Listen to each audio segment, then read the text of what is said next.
the wonderful world of racing to position number 1. Except in this race, we are not the cars, nor are we the drivers. We are the racetrack, and we're competing to be the best racetrack and the first choice racetrack of every race car on it. Last month on our show, we talked about the libraries and how we marketers are the modern-day equivalent of Callimachus, one of the most famous librarians of the Great Library of Alexandria.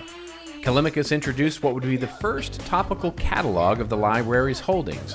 Each of these, Panax as they were called, were organized by 10 subject classes into scrolls, and each contained bibliographical and condensed information about the information. And of course, a reference to its location in the library. It was the ancient world's version of a search engine.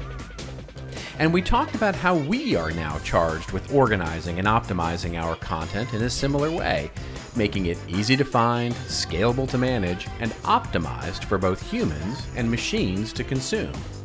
But this month, we're going to move out of our libraries and try to optimize all the different ways for people to get access to that content inside the library. In other words, we're going to build new roads, new racetracks. The thing is, all the other librarians, well, they're building racetracks too. So you might say the content race is the roads to search, and it's transformed everything we do, from the way that we market our products and services, to the way that we buy products and services, to even the way that we consume content, and even the content itself. Search engines and our need to deal with them, both as a user and creator, have become such an integrated part of our life, it's hard to even know how we would get along without them. They are quite literally the engines that power our ability to acquire helpful information. And that's why we're devoting this episode as part 2 of optimizing content of marketing makers to the race and the engines that run them. It's the optimization of search engines.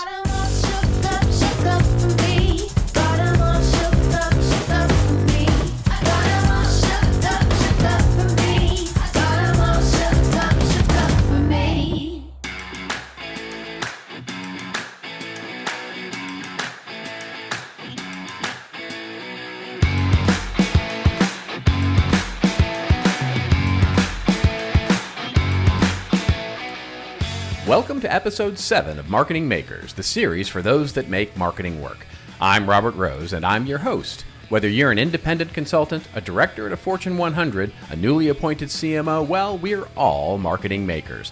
And this month, we're talking about the process of optimizing our content for search engines.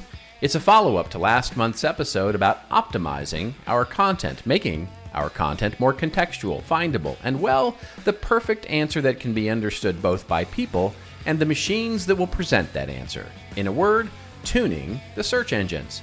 Welcome to Marketing Makers.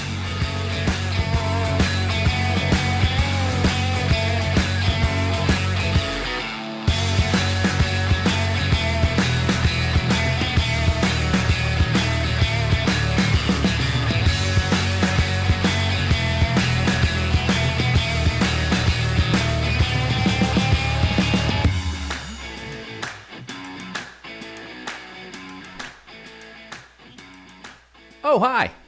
Hi, everybody.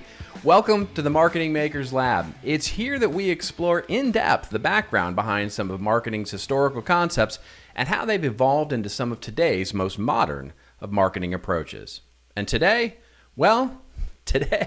I've been playing around with the Wayback Machine and some of the ways that we used to find content in the pre-search engine days. You see, in digital marketing, the invention of search engines really changed more than we're mostly even aware of. And we're not just talking Google and web search either.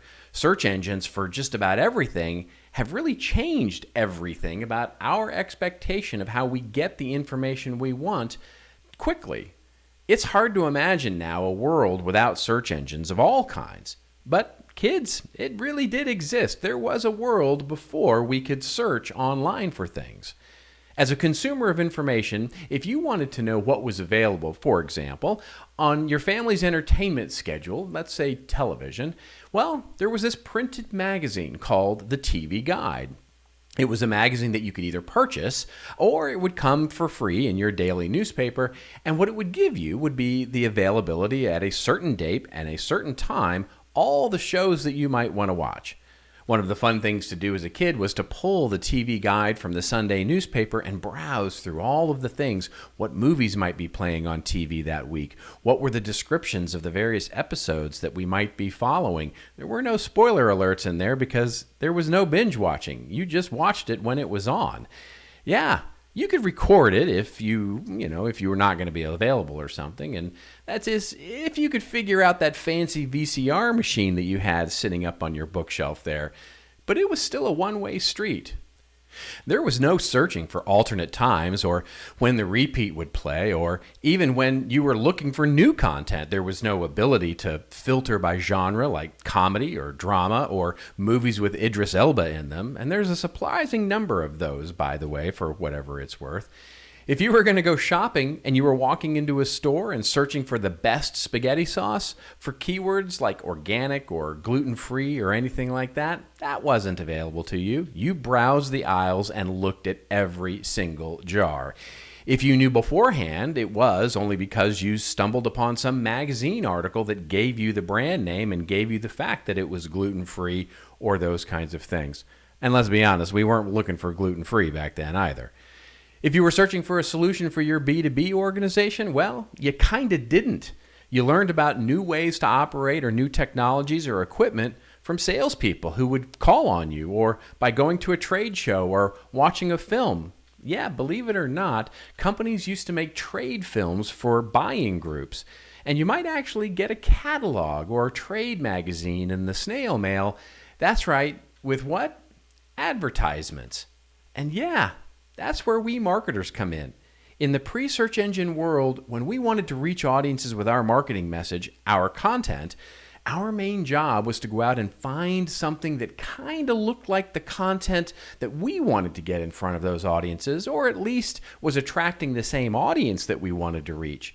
And then our job was to somehow get our message integrated into that content so people would see it.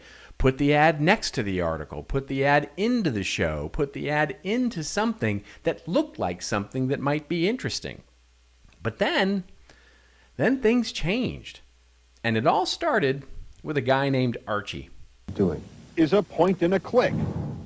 You see, back in the early 1990s, the internet was actually kind of a pretty big deal. Millions of computers all over the world tied together by phone lines. It's sending a signal to South Africa, thousands and thousands of miles away. You can get to South Africa or anywhere else by going through a series of menus or typing an address. For some reason that failed. Let's try it again. But it better be correct. I made a typo. It didn't like that. There's no room for error. So now we're in South Africa. Now, in those days, you were probably accessing the internet through one of the big consumer gateways like America Online or Prodigy or CompuServe. And for a lot of people, that was the internet. It was basically, you've got mail. And looking at some online encyclopedia or playing a game or chatting in some online forum. But to be clear, you didn't search for those things. You browsed your way around and you found what you wanted to watch. It was a lot like television with a lot more channels. And once you found something that you liked, well, you might be able to contribute by chatting, but that was kind of it. But there was a lot more to the internet than just these services. In the early days, you could also look for content that people had stored on their servers and that they made available to the public. Now, in order to search for those things, you could use a program called Archie. Now, I don't mean the comic book character Archie. I mean a program. It was invented by a guy by the name of Alan Emtage in 1990, who was a student then at the McGill University in Canada. Archie allowed you to search for a word that would be contained in the file of something stored on one of those public FTP, File Transfer Protocol servers, meaning a server that served up files. And in the early days of the internet, that's what you might be after. It might be music, files, documents, pictures, picture files. I'm not judging you by any stretch, just, files that you might want to download. Anyway, understand that it didn't interpret language, this Archie search engine. It was literally looking at the letters that you typed in. So if you typed in fun, well, you'd get files that had the word funds or fundamental or funny. Think about that versus your last search on Google and the language processing and intelligence you expect these days, and you can start to see that this was really the pre days of everything. But it was an amazing thing. No longer did I have to look on a one-way street if I was looking for information for research. I could search thousands of servers for that information, and it would find it for me, and I could download it directly to my machine. Now, you might be saying, well, really? This kind of search changed everything? Wasn't there database searches and computer technology that allowed us to search those databases earlier available than that? And the answer is yeah, there definitely was. But there was one critical difference, both in the technology and the power of this new type of search that this was powering. You see, in database search, the entire idea of that kind of application is to minimize the returns to exactly the record or records that you're trying to retrieve. So databases are architected, and the searches of them are more like a filter.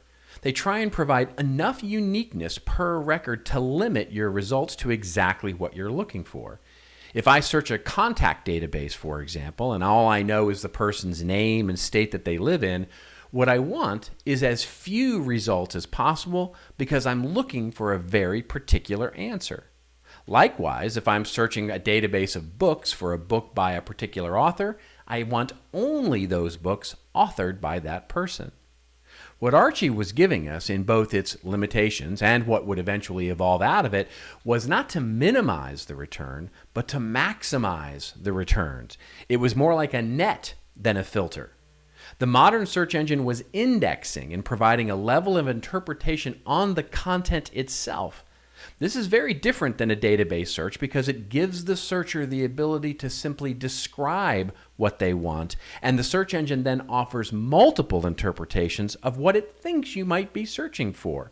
Now, you see, when I search for an author's name using this kind of search engine, I not only see books that were authored by that person, but I see articles written about that person or biographies written about that author or reviews of their books. It's a different value delivered to the person that doesn't know exactly what they really need the most, but know that they want some level of information, to discover information. This subtle but very important difference changed the world for how we as consumers would have access to the world's information, entertainment, education, shopping, and pretty much all manner of things we wanted to consume when it comes to content. And that's what brought us the modern search engine and marketers trying to optimize for them.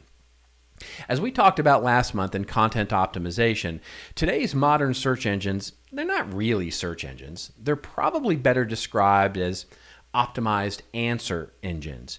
And we don't really tune the engine as much. We wish we could, but we don't really have access to that, as much as we tune our content to be the best fit with those engines. It's like that race we talked about at the top of the show.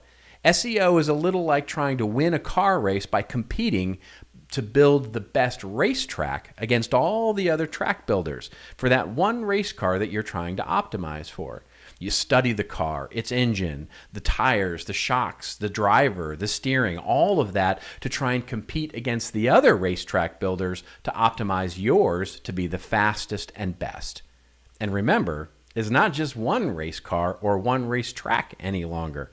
So yeah, when we talked about content optimization last month, we do recognize that Google is still the king of all the race cars. When we're looking for answers, we as consumers jump in that car and go to Google to find it. In fact, Google commands 62% of the share of web searches. But we're increasingly looking for different answers from different places.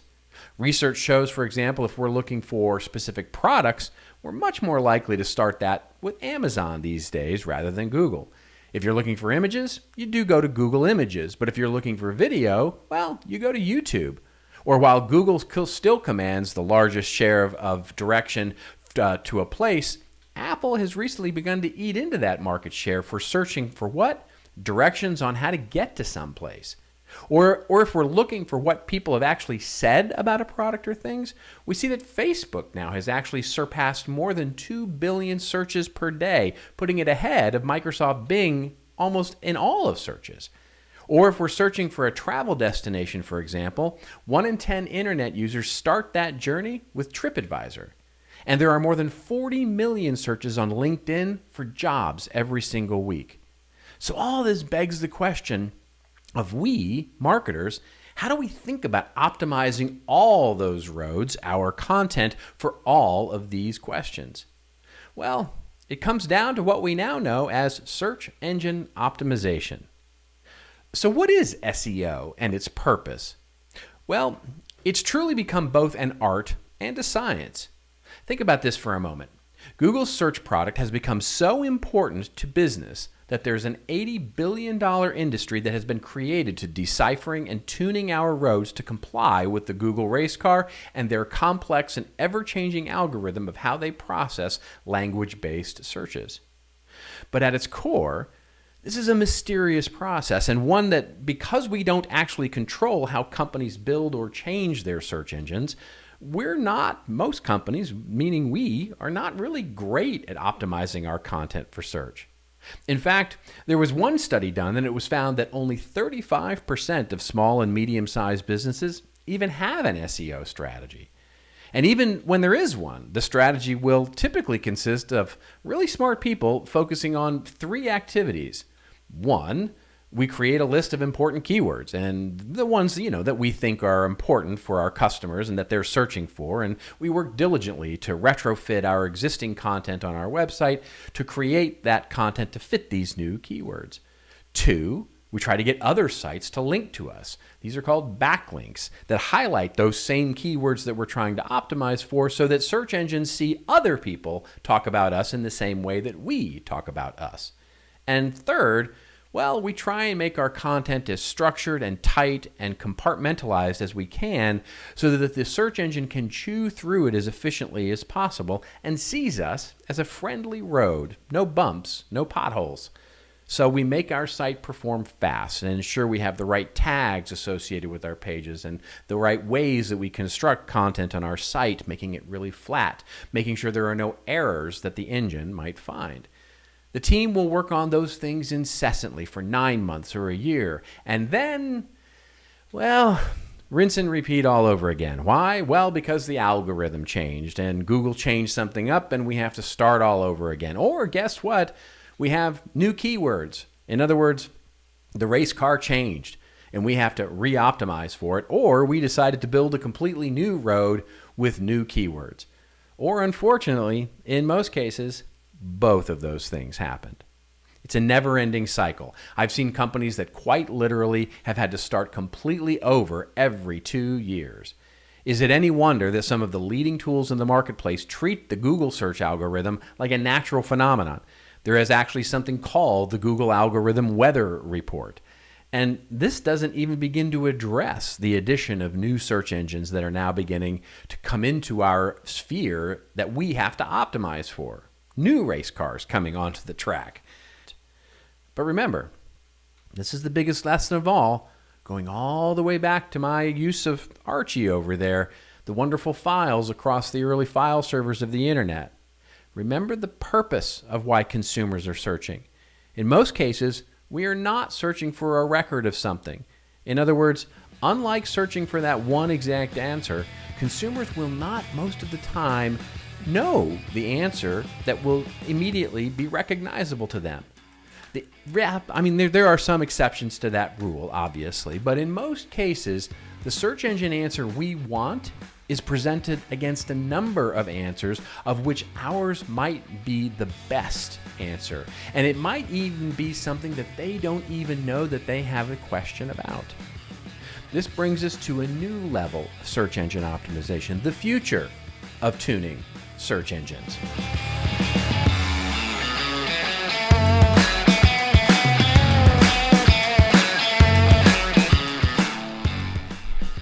You know that SEO is important to create high-ranking content, but you don't know where to start. Get the need-to-know SEO basics just for content marketers with Conductor's SEO 101 ebook guide. Download it now at cndr.co/SEO to learn how to create optimized content that ranks higher and gets found faster.